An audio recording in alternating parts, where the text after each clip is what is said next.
Welcome back বন্ধুরা, কেমন আছেন সবাই? আজকে আপনাদের জন্য খুবই সুন্দর একটা ঘটনা নিয়ে এসেছি। শুরু করছি আজকের ঘটনা। ঘটনাটি মূলত আমার এক পরিচিত ভাইয়ের কাছ থেকে শোনা। এই ঘটনাটির স্থান হচ্ছে কুয়াকাটা। সেখানকার একটি ট্যুরিস্ট স্পট আছে, মিস্ত্রিপাড়া কেন্দ্রিক স্থানে। সেখানকার পুরনো একজন মেম্বার আমার ভাইয়ের শ্বশুর, অর্থাৎ আমার তালুই হন। সঙ্গত কারণে তার নামটি আমি প্রকাশ করতে চাচ্ছি না। মূল ঘটনা হচ্ছে তার বাড়ির পাশে একটি ছোট্ট ডোবাকে নিয়ে। তার ওই ডোবা মূলত তার নলকূপ বা আমরা স্থানীয় ভাষায় চাপকল বলে থাকি, ওটার পানি দ্বারা সৃষ্ট।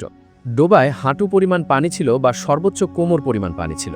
সেই ডোবায় অনেক রকমের ছোট ছোট মাছ, যেমন উটকোল মাছ, চ্যাং মাছ, টাকি মাছ এবং অন্যান্য পুঁটি মাছ সহ কিছু কিছু মাছ ছিল। তো আমাদের ওখানকার একজন তালুই মশায়ের অনুমতি নিয়ে সে ডোবায় পানি সেচ করে পাম্পের সাহায্যে উঠিয়ে সেখান থেকে মাছ ধরার সিদ্ধান্ত নেয় এবং পরদিন এই কাজটি করা হয় এবং যথারীতি সেখান থেকে অনেক টাকি মাছ, চ্যাং মাছ পাওয়া যায় এবং গ্রামের ছোট ছোট ছেলেমেয়েরাও সেখানে এসে মাছ নিতে থাকে। এক পর্যায়ে সেখানকার একজন লোক, যার নাম ছদ্মনাম হিসেবে ব্যবহৃত আজিজ মিয়া, সেখানে দেখতে পান পানির মধ্যে একটি বড় শোল মাছ। মূলত এই ডোবার মধ্যে এত বড় মাছ কেউ কল্পনাও করতে পারেনি, কারণ শুধু একমাত্র ওই মাছটা ব্যতীত সকল মাছ ছিল ছোট ছোট। তো আজিজ মিয়া সেই মাছটি ধরার চেষ্টা করেন এবং তিনি অদ্ভুতভাবে কয়েকবার হোঁচট খান, কিন্তু কয়েকবার চেষ্টায় তিনি মাছটিকে ধরতে পারেন। তিনি যখন মাছটিকে হাতে নেন, তিনি দেখেন মাছটি অন্যান্য মাছের থেকে বিশাল আকৃতির এবং তার চোখ অস্বাভাবিকভাবে লাল হয়ে আছে। বিষয়টি তিনি সাধারণভাবেই নেন। তিনি তার মাছগুলো একটি আড়তে নিয়ে গিয়ে একজন জেলের কাছে বিক্রি করে দেন এবং ভালো টাকা আয় করেন। ওই দিন রাতেই তিনি স্বপ্ন দেখেন যে একটি কবুতর তার দিকে তাকিয়ে আছে এবং হঠাৎ করে সে উড়াল দিয়ে চলে যাচ্ছে এবং তিনি তা লাফ দিয়ে ধরতে গেলেই তা উড়ে চলে যায়। পরদিন সকালবেলা তার 5 বছরের ছেলে, যে তার মামার বাড়ি বেড়াতে গিয়েছিল, সেখান থেকে সে হারিয়ে যায় এবং অনেক খোঁজাখুঁজির পর সেই দিন সন্ধেবেলা পাশের গ্রামের একটি বাড়ির পুকুরে সেই বাচ্চাটিকে মৃত অবস্থায় পাওয়া যায়। আজিজ মিয়া পরবর্তীতে তার ছেলে হারানোর শোকে পাগলের মতো হয়ে যান। মূল কাহিনী এখনও শুরুই হয়নি।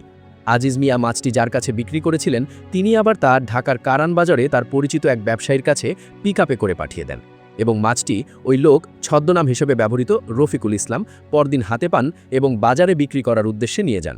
রফিকুল সাহেব যখন মাছগুলো বিক্রি করতে নিয়ে যান, তখনই দেখেন যে মাছগুলোর মধ্যে একটি অস্বাভাবিকভাবে তার দিকে তাকিয়ে আছে এবং তার চোখ লাল হয়েছে, যেন তাকে খেয়ে ফেলবে। তিনি মাছগুলো খুবই ভালো দামে একজন ভদ্রলোকের কাছে বিক্রি করেন। ভদ্রলোক মাছগুলো নিয়ে তার বাসায় চলে যান। ভদ্রলোকের ছদ্মনাম ব্যবহার করছি ওমর ফারুক নামে। তিনি মাছগুলো বাসায় নিয়ে আসলে তার কাজের বুয়াকে দেন এবং বলেন ভালো করে কেটে পরিষ্কার করে তার স্ত্রীকে দিতে। ওমর সাহেব ফুলকপি খেতে খুব ভালোবাসতেন। কাজের বুয়া যখন মাছগুলো কাটতে যাবে, তখন দেখে একটি মাছ খুব বেশি ছটফট করছে। এমনকি মাছটিকে কাটতে গিয়ে কাজের বুয়া আহত হন। মাছটির মাথা থেকে দেহ আলাদা করার পরেও যেন মাছটি মরছে না। অতঃপর বেশ কিছুক্ষণ পর মাছটি মারা গেলে তা ভালোভাবে কেটে পরিষ্কার করে কাজের বুয়া ওমর ফারুক সাহেবের স্ত্রীর কাছে নেন। ওমর ফারুক সাহেবের স্ত্রী মাছগুলো খুব সুন্দর করে রান্না করেন। দুপুরে ওমর সাহেব খেতে আসছিলেন। তিনি বলেন, কই গো, আমার সকালে বাজার থেকে আনা তাজা শোল মাছগুলো কোথায়? তাড়াতাড়ি দাও, ক্ষুধায় পেটের ইঁদুরগুলো ছটফট করছে। ওমর ফারুক সাহেবের স্ত্রী তাকে খেতে দিলে খুব স্বাদ করে খুব তৃপ্তি নিয়ে তিনি খেয়ে নেন।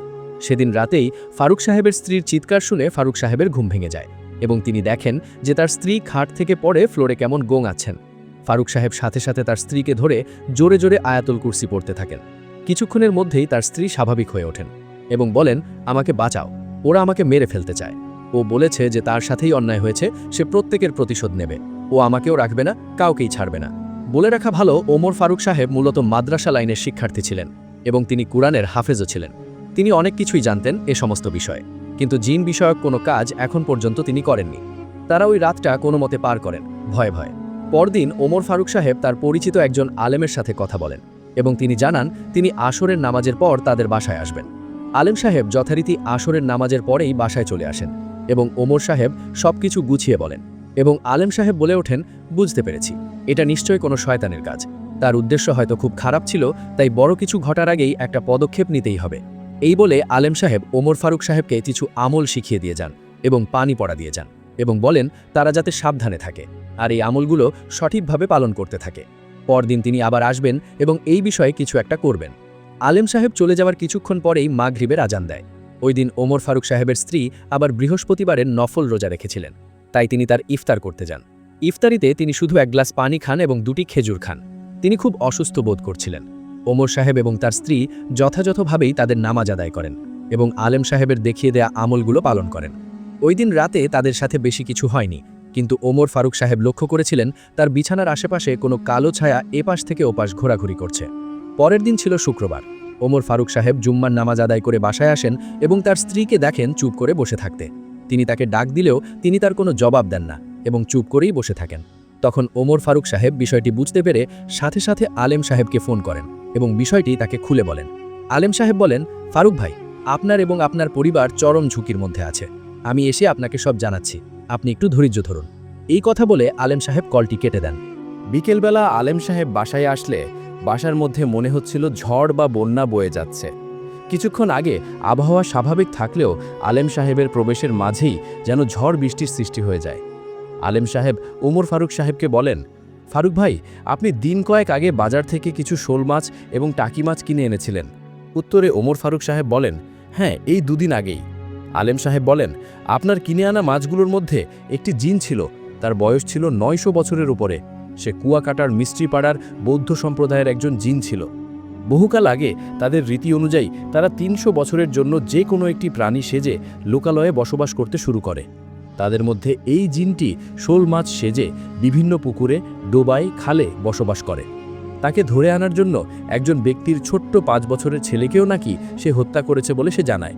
সে নাকি প্রথমে ওই লোককে ইঙ্গিত দিয়েছিল তাকে না ধরতে, কিন্তু সেই লোক না বুঝতে পেরে তাকে ধরে ফেলেছে এবং জিনটি তাকে শাস্তি দিয়েছে। আবার তিনি যার কাছে মাছগুলো হস্তান্তর করেছিলেন তাকে জেলের কাছে সেই জেলেরও একটি দুর্ঘটনার মাধ্যমে প্রাণ দিতে হয়েছে এবং বাজারের সেই ব্যবসায়ীরও বড় ক্ষতি করেছে বলে সে জানায়। সে নাকি এটাও জানিয়েছে এখন নাকি আপনার পালা। সে এবার আপনাকে কঠিন থেকে কঠিনতর শাস্তি দিতে চায়। বর্তমানে সে চায় আপনাকে প্রাণে মারতে এবং আপনার স্ত্রীর প্রাণ নিয়ে যেতে। এই কথাগুলো নাকি আলেম সাহেব তার বন্ধু এক জিনের কাছ থেকে জানতে পারেন। এসব কিছু শুনে ওমর ফারুক সাহেব এক প্রকার ভয়ের মধ্যে পড়ে যান এবং বলেন, ভাই, দেখেন না একটা সমাধান করা যায় কিনা। আরেকটা কথা, ওমর ফারুক সাহেবের স্ত্রী ছিলেন সন্তান সম্ভবা। তিনি তখন আলেম সাহেবকে বলেন, যে করেই হোক আল্লাহর বাস্তে আপনি আমাদের সাহায্য করুন। তখন আলেম সাহেব ওমর ফারুক সাহেবকে একজন হুজুরের কথা বলেন, যিনি ঢাকার কোনো এক জায়গায় জিন সম্পর্কিত রোগীদের চিকিৎসা দিয়ে থাকেন। সঙ্গত কারণে তার নামটিও বলছি না, কারণ তিনি বর্তমানে অনেক পপুলার একজন হুজুর। তার কাছে নিয়ে যাওয়ার পর তিনি ওই জিনকে কয়েকবার সতর্ক করেন এবং বলেন, চলে যা। কিন্তু সে কথায় নারাজ এবং তাকে ভেঙাতে থাকে। পরবর্তীতে হুজুর জিনটিকে জবাই করেন এবং পরবর্তীতে ওমর ফারুক সাহেব আলেম সাহেব হুজুরকে তার কর্মকাণ্ডে খুশি হয়ে কিছু হাদিয়া দেন এবং তাকে শুকরিয়া জানান। বেশ কিছুদিন কেটে গেল, তাদের কোনো সমস্যা হয়নি। কিন্তু ঘটনা এখানেই শেষ হয়নি। জিনটির আরেকজন আত্মীয় জিন ওমর ফারুকের উপর ক্ষিপ্ত হয়ে ওঠে এবং তার ক্ষতি করার পরিকল্পনা করতে থাকে। ওমর ফারুক সাহেবের স্ত্রী যখন ডেলিভারির সময় হয় তখন তারা দুজনে মিলে তাদের গ্রামের বাড়ির সজয়পুরে চলে যান। সেখানে তাদের অনেক পুরনো এক দাদা ছিল। ওমর ফারুক সাহেব একদিন বাজারে যান, যা তাদের বাড়ি থেকে অনেকটা দূরে। তখন রাত প্রায় 10টা কিংবা 11টা। তার মোবাইলে কল আসে। সে তার স্ত্রীর প্রসব বেদনার কথা জানতে পারেন এবং ব্যবস্থা করেন। পরবর্তীতে তার একটি ছেলে সন্তান হয়। খুব আকস্মিকভাবে এই ঘটনাটি ঘটলে সে আনন্দে আত্মহারা হয়ে যায় এবং সেখানকার বাজারের একটি মিষ্টির দোকান থেকে মিষ্টি কিনে হাসি মুখে বাড়ির উদ্দেশ্যে রওনা দেয়। পথিমধ্যে সে একটি ঘটনার শিকার হয়। তার উপর ওই আত্মীয় জিনটি আরও কিছু কাফির জিনদের চালনা করে দেয় এবং পথিমধ্যে ওমর ফারুক সাহেবের বাইকটি অ্যাক্সিডেন্ট করে এবং ওমর সাহেব মাটিতে ছিটকে পড়ে যান। তার বাইকের ড্রাইভার যিনি ছিলেন তিনি মাথায় আঘাত লাগার কারণে অজ্ঞান হয়ে পড়েন। কিন্তু ওমর সাহেবের অতটা আঘাত লাগেনি, কারণ সে রাস্তা দিয়ে ছিটকে মাটিতে পড়ে যায়। উঠে দাঁড়াতেই সে দেখতে পায় আশেপাশে যেমন অন্ধকার হয়ে আছে এবং গাছগুলো ঝড়ের মতো ঝাপড়াঝাপটি করছে। সে দেখতে পায় তার সামনে তার স্ত্রীর মতো একটি অবয়ব আসে এবং সে বলতে থাকে, সবার কপালে ভোগ আছে, কেউ ছাড়া পাবি না, তোদের না মারলে আমার পেটের পাত হজম হবে না। এই বলে সে ওমর ফারুক সাহেবকে একটি চড় মারে। চোখ খুলতে ওমর ফারুক সাহেব দেখতে পান তিনি তার দাদু বাড়িতে এবং তার চারপাশে আত্মীয় স্বজন এবং স্ত্রীর কোলে তার ফুটফুটে সেই বাচ্চাটি। ওমর ফারুক সাহেব কিছু বলতে গেলেই তার বৃদ্ধ দাদি তাকে বলেন, তুই শুয়ে থাক বাবা, হুজুর বলেছেন তোকে আরাম করতে, ঘরের বাইরে না যেতে। মূলত সেখানকার একজন মসজিদের ইমাম তার চিকিৎসার জন্য সেদিন রাতেই তার বাসায় আসেন এবং ওমর ফারুক সাহেবের এই অবস্থা দেখে তাকে একটি তাবিজ দিয়ে যান এবং কিছু দোয়া কালাম আর আমল দিয়ে যান। কিন্তু ওমর সাহেবের যে দুর্বলতা তা কিছুতেই কমছে না। সে শুধু মুখ নাড়িয়ে কিছু কথা বলতে পারছে, তাছাড়া তার কোনো শক্তি সে উপলব্ধি করতে পারছে না। সে দুঃখ কষ্ট নিয়ে তার দাদিকে বলে, আর সহ্য হয় না, আমার বাচ্চাটা একটু কোলে নিব, একটু দেখব চেহারাটা, তাও পারছি না। আল্লাহ খোদা আমাকে রহম করো। তার দাদি বলে, দুঃখ পাস না দাদু, আমরা তোর চিকিৎসার ব্যবস্থা করছি, তুই তাড়াতাড়ি সুস্থ হয়ে যাবি আর সব ঠিক হয়ে যাবে। আল্লাহর ওপর ভরসা রাখ। সেদিন রাতেই ওমর সাহেব ঘুমের মধ্যে দেখতে পান একটি বাচ্চা ছেলে, তার বয়স 4 থেকে 5 বছর হবে। সেই বাচ্চাটি তাকে ঘুমের মধ্যে বলছে, আব্বু, আমার সাথে আসো, এই দিকে চলো, আমরা ওখানে যাব। ওমর ফারুক সাহেব ঘুমের ঘোরের মধ্যেই চলতে শুরু করেন এবং তিনি স্বপ্নের মধ্যে দেখছিলেন বাচ্চাকে ডাকছে এবং সে ঘুমের ঘোরের মধ্যেই বাচ্চাটির পেছন পেছন হাঁটতে হাঁটতে তাদের পুরনো এক পুকুরের পাড়ে এসে দাঁড়ান এবং সেখানে হঠাৎ তার ঘুম ভেঙে যায় এবং তিনি দেখতে পান তিনি বাসায় নেই, তিনি অন্য একটা স্থানে এসে পড়েছেন। পরবর্তীতে তিনি কিছু ভেবে ওঠার আগেই তার কানে শব্দ আসতে থাকে, তোর দিন শেষ, তোকে এখন পরলোক গমন করতে হবে, তোকে এমনভাবে মারব, আমার বুকে যেভাবে মেরেছিলি তার থেকেও নির্মমভাবে তোকে মরতে হবে। এই বলে হঠাৎ করে তার পেছন থেকে একটি হাত এসে তাকে ধাক্কা দেয় এবং তিনি পানিতে পড়ে যান। পানিতে জুবানি খেতে থাকা অবস্থায় তিনি দেখতে পান তার মা পুকুর পাড়ে এসে তাকে বলছে, না রে বাবা, আমাকে ক্ষমা কর, আমাকে ক্ষমা কর, আমি অনেক চেষ্টা করেও তোকে বাঁচাতে পারছি না রে বাবা, ওরা তোকে বাঁচতে দিবে না। এই বলে তার মাও হাওয়ায় মিলিয়ে যায় এবং সে চুবানি খেতে খেতে তার পায়ে কি যেন একটা টান অনুভব করেন। তিনি চেষ্টা করেও পানি থেকে উপরে উঠতে পারছেন না। এক পর্যায়ে ওমর ফারুক সাহেব শেষ নিঃশ্বাস ত্যাগ করেন এবং তিনি সেখানেই মারা যান। পরদিন তাকে বাসায় খুঁজে না পেয়ে গ্রামের লোকেরা খুঁজতে খুঁজতে এই পুকুরের মাঝখানে এসে লাশটি দেখতে পায়। বাসায় দুঃখের বন্যা বয়ে যায়। তারপর সবাই ধর্মীয় নীতি অনুসারে তাকে গোসল করিয়ে তার দাদার কবরের পাশে তাকে দাফন করে। তারপর বেশ কিছুদিন কেটে যায়। ওমর ফারুক সাহেব দুনিয়াতে নেই। বলে রাখা ভালো, ওমর ফারুক সাহেবের সেই পরিচিত আলেম সাহেব হঠাৎ একদিন উধাও হয়ে যান এবং তাকে আর কোথাও খুঁজে পাওয়া যায় না। তার পরিবার ভেবে নিয়েছিল তিনি হয়তো মারা গিয়েছেন। এদিকে ওমর ফারুক সাহেবের মারা যাওয়ার প্রায় 6 মাস হতে চলল। ওমর ফারুক সাহেবের স্ত্রী স্বপ্নে ওমর ফারুক সাহেবকে দেখতে পান এবং ওমর ফারুক সাহেব বলেন, আমাকে ক্ষমা করে দিও, আমি জেনে বুঝে তোমাদের বিপদের মুখে ফেলে গিয়েছি, আল্লাহ মাফ করুক।